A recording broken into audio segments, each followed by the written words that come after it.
Basin by heading northwest through San Fernando and then upgrade to Saugus. Turning east, the line continues upgrade through the Soledad Canyon to Palmdale. Continuing north-northwest, the railroad reaches Bakersfield by traversing the Tehachapi Mountains via Tehachapi Pass at the 4,000-foot elevation. In January of 1954, the Bankers Holiday Excursion Special is rolling into the siding at Saugus, California. Stopped in the siding, the special is about to be overtaken by train number 51, the westbound San Joaquin Daylight, powered by a solid set of Alco PAs.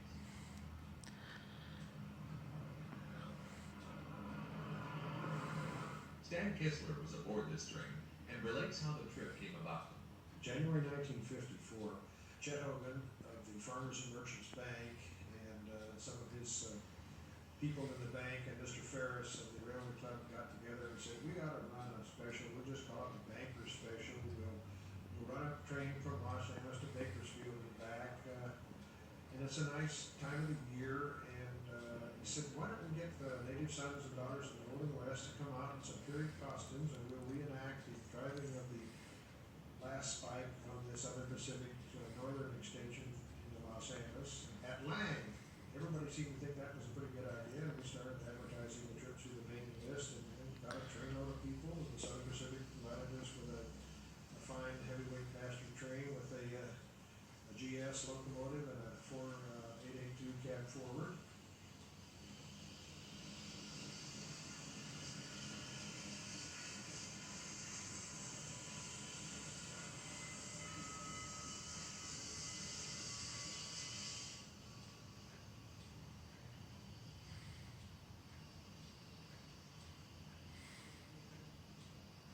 The line from Burbank Junction to Mojave was automatic lock system at the time that this trip was made, and there were several open train order offices still in existence. We had San Fernando, Saugus, Lang, Vincent, Palmdale, Lancaster, East Mojave, Mojave, and all of these stations were still standing and had operators working probably around the clock.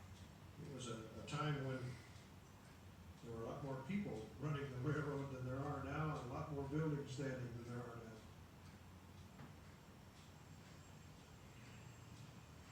Well, this was a real exciting trip, and as you can see from the pictures, that there are some people in period costumes clowning around, but we did reenact the driving of this golden spike at Lang.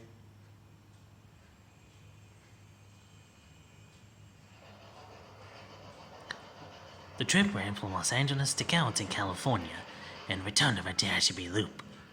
The train was powered by GS and AC class doubleheader.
The train pulls into the Lancaster, so the cars take on water.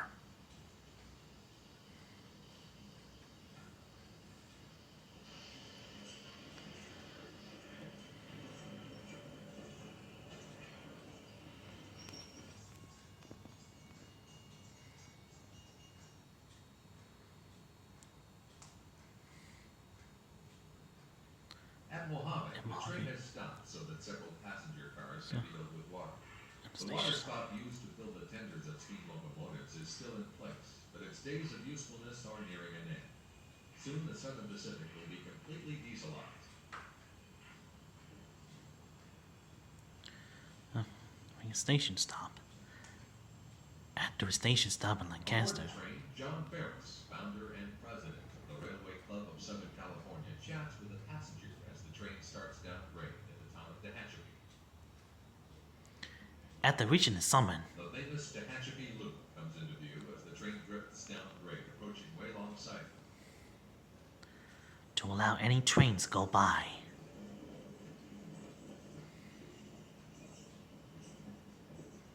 At Waylaw, they took the siding to allow any The trains to go passenger by. special has stopped in Waylon siding at the loop for the passage of several trains. The first is a light helper movement made up of an ABBA set of Santa Fe F7 freight units. Number 253 was built by EMD in May of 1951. The Santa Fe has trackage rights over Tehachapi from DSP.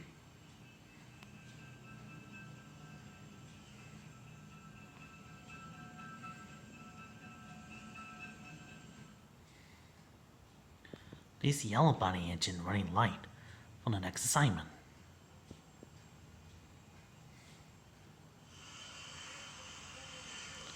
Train 84 was soon coming into view.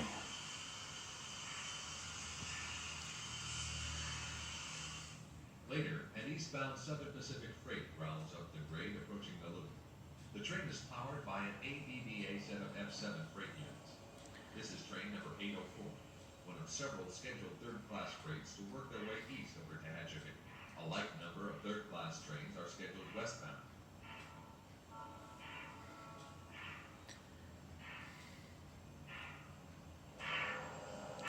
Number 6440 was working hard.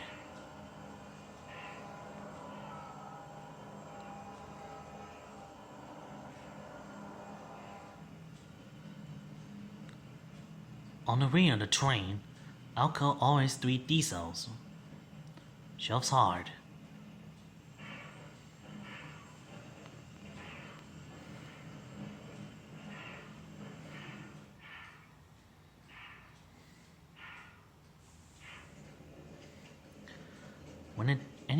When the other train's clear, the special resumes, descending down grade. Notice the water tank on the hill as the train drifts down grade at Keene, just past Woodford. Nearly there. To Caliente.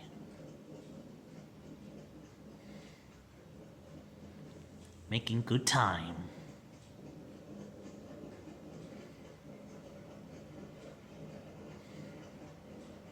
At Rowan, the special rolls across a bridge spanning the Tehachapi Creek.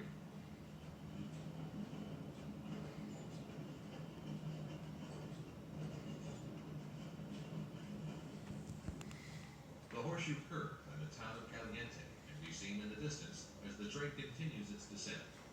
To the left is the main line heading in the other direction toward Bakersfield. Whistling for the only grade crossing in town, the train is negotiating the last part of the horseshoe curve at Caliente.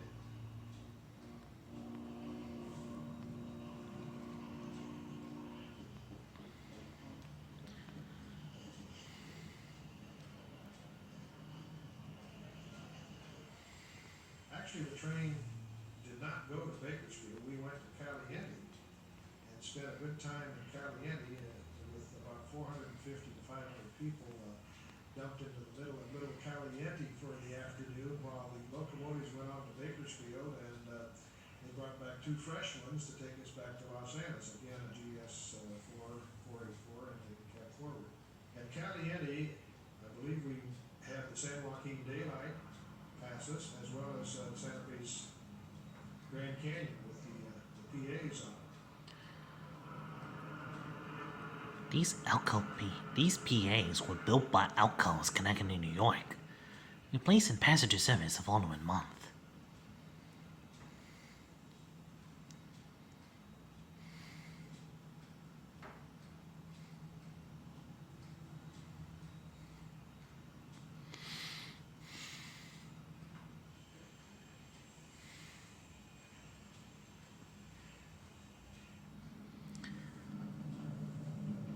Diesels will replace steam on daylight trains.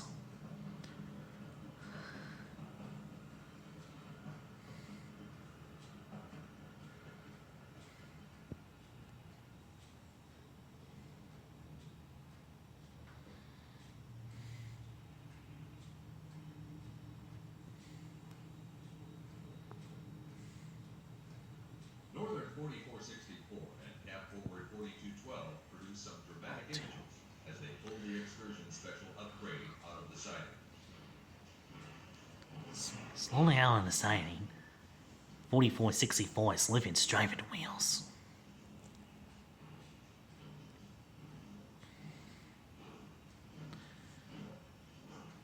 Soon, they were slowing back into the station to load passengers for the return trip to Los Angeles.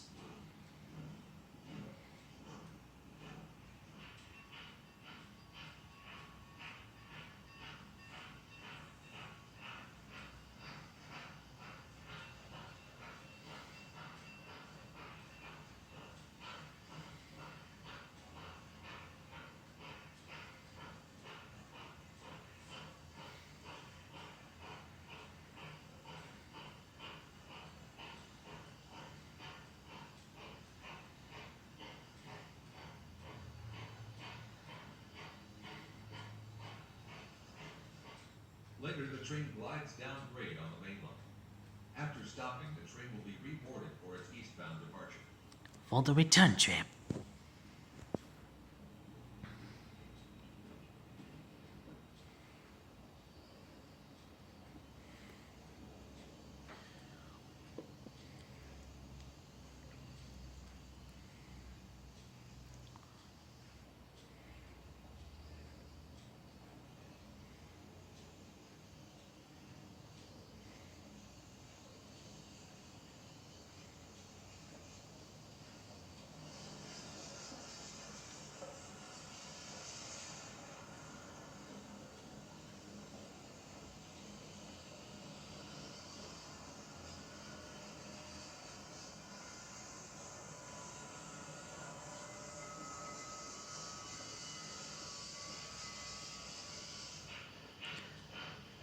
When the passengers aboard, the special gets underway for the return trip to Los Angeles.